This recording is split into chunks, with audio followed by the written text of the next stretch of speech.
මහාරාජකාරී අපේ මාදල සෞගත මහාරාජා ස්වාමීන් වහන්සේ රාජකාරී වහන්සේ අපරොත් මහා සංඝරත්නයේ අභිනව සමායෝජක ගෞරවනීය ස්වාමීන් වහන්සේලා ඇතුළු ඕපනායක ප්‍රාදේශීය මහලේකම්තුමා ඇතුළු කාර්ය මණ්ඩලය කටයුතු කරනවා. ඒක නිසා ප්‍රතිපත්ති වැඩවලට මහා සංඝරත්නය වලට පූජා කිරීම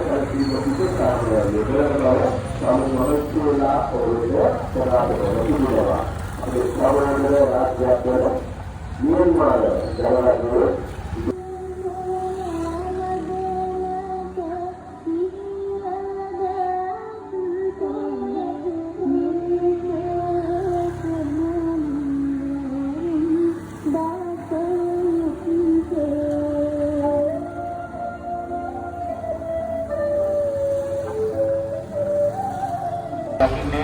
म्यांमार जनराज्य पद्धतीला भूमिकंपावे नडुनडपත් गौरवनीय මහා සංඝරත්නයේද ඒ වගේම म्यांमार ජනතාවට සිත සැලසීම සඳහා සිද්ධ කරන ලබන මූල්‍යාගාර